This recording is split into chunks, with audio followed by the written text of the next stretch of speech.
आप देख रहे हैं इंडिया न्यूज। नमस्कार, आप देख रहे हैं इंडिया न्यूज एनसीआर। आज हम खड़े हैं खुर्जा की नई तहसील में और ये सभी पूर्व सैनिक यहाँ पर इकट्ठे हुए हैं।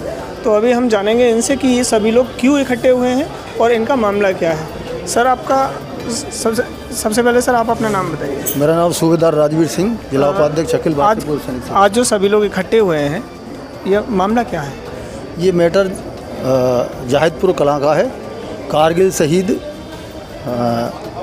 उनकी जो है विधवा हैं और उनकी ज़मीन पर कब्जा कर लिया गया है।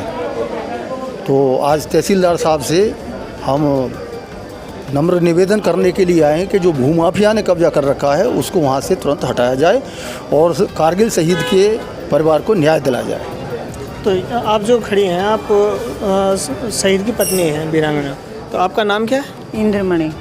तो आपका जो ये मामला है, ये कब से चल रहा है? कब से ज़मीन पे कब्जा किया हुआ है? कब्जा 20 दिन हो गए आज।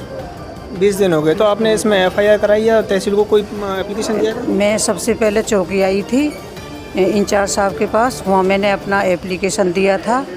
उन सर ने फिर मैं एसडीएम साहब के पास भेजी थी। फिर मैंने अपना एप्लीकेशन एसडीएम साहब को दिया था। एसडीएम साहब से मिली थी मैं।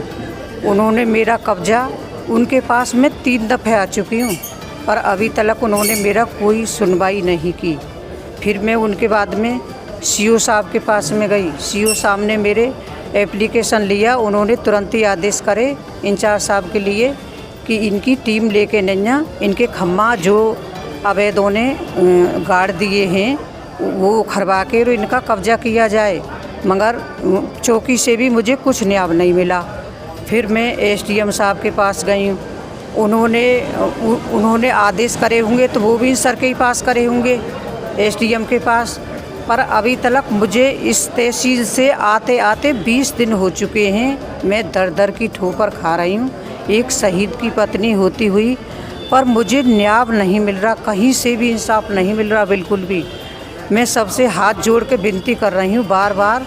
अब मैं आज तहसीलदार साहब के ढोरे 1 सप्ताह पहले आई थी, यहाँ मीटिंग जुड़ी सी सभी फौजियों की, मगर उन्होंने 7 दिन की कह दी थी। मुझे आज भी न्याय नहीं मिला। अब फिर 25 तारीख के लिए बोल दिया है। मैं सभी से प्रार्थना करती हूँ कि मुझे न्याय दिलाया जाए। तो अभी कब्जा वहीं अभी 26 साल से अपनी भूमि को जोत बह रही हूँ मैं, और उसी भूमि से मैं अपने बच्चों का लालन पालन कर रही हूँ। मुझे सबके सहयोग से एसडीएम साहब, तहसीलदार, डीएम साहब, सीओ साहब और इंचार्ज साहब और पूरे प्रशासन से मुझे वही मेरा कब्जा दिलवाया जाए सबके सहयोग से। जो मेरी पहले भूमि है, 26 साल का कब्जा है, जिसने अवैध लोगों ने मेरी भूमि पे रात में खम्भे गाड़ दिए गए हैं। कब्जा कराए, खम्भे गाड़ दिए उन्हें रात में। मुझे न्याय दिला जाए। मैं सबसे हाथ जोड़ के प्रार्थना करती हूँ कि मुझे न्याय दिलाए। तो अभी तहसीलदार साहब से आप मिले, उन्होंने कौन सी तारीख को आपको बोल दिया कि उस तारीख को काम होगा? 25 तारीख के लिए। 25? हाँ, कि पूरी टीम जाएगी और आपका उसी दिन न्याय दिलवा देंगे हम।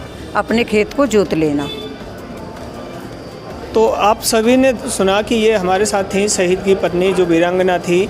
हमारे देश का बड़ा ये दुर्भाग्य रहा है कि शहीदों की पत्नियों को हमेशा से भूमाफिया रहे या गुंडे लोग, प्रवृत्ति के लोग रहे, उनकी तरफ से सताया जाता है। और इसमें प्रशासन भी इनकी मदद बहुत देरी से करता है। ये हमारे देश की सबसे बड़ी विडम्बना है। आज हम इसी के साथ इनसे मिले थे, तहसील में है, और हम भी कहते हैं तहसीलदार साहब से या जो लोग इस प्रशासन प्रकरण में जुड़े हैं कि वो जल्दी से जल्दी न्याय दिलाने की कृपा करें। अभी हमारे साथ में है मधु राणा जी। तो हम उनसे भी जानेंगे कि सर इस मामले में आपको क्या लगता है कि कार्रवाई कब तक हो सकती है? देखिए, अभी तहसीलदार साहब ने हमारी पूरी टीम जो इनसे मिली है इनके साथ में, तो अभी आश्वासन दिया कि 25 मई की तारीख इन्होंने हमें दी है कि पूरा अमला वहाँ पे जाएंगे। तहसीलदार साहब खुद जाने के लिए वहाँ कह रहे हैं और इस मसले को सुलझाने का वादा किया है। 25 जून की तारीख 25 जून की तारीख दिन बृहस्पतिवार उन्होंने मुकर्रर किया है। और हम देखते हैं कि प्रशासन उसमें कितना हमारा सहयोग कर पाता है और आगे कितना इनका वीरांगना का जो वास्तविक ज़मीन है जो अवैध रूप से भूमाफिया ने कब्जा कर रखी है उसको छुड़वाने में हमारी मदद करने का वायदा किया है। हम देखते हैं वो कितना उसमें। अच्छा, ये हमारे प्रशासन में कहाँ तक समस्या रहती है कि इस तरह से शहीदों की पत्नियों को या शहीदों को या जो हमारे आर्मी ऑफिसर्स होते हैं, पूर्व सैनिक होते हैं, उनको परेशान करते हैं, बहुत दिन तक उनका खींचते हैं, ये क्या? ये एक आम धारणा है कि फोर्स का आदमी नौकरी जब करता है सेना में या दूसरी फोर्सेज में, वो एक सीधा साधा आदमी होता है, उसमें छल कपट नहीं होता है।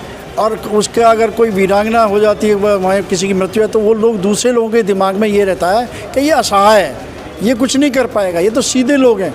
तो सीधे लोगों के खिलाफ जो चाल और इस तरह के लोग हैं, भूमाफिया हैं, वो समझते हैं कि ये बड़े आसान टारगेट हैं उनके लिए, इसलिए उनकी इस तरह की कार्रवाई की जाती है। तो आप सभी ने सुना कि किस तरह से पूर्व सैनिकों को परेशान किया जाता है या उनकी वीरांगनाओं को परेशान किया जाता है। कैमरामैन पवन कुमार के साथ Naresh Raghav, India news NCR।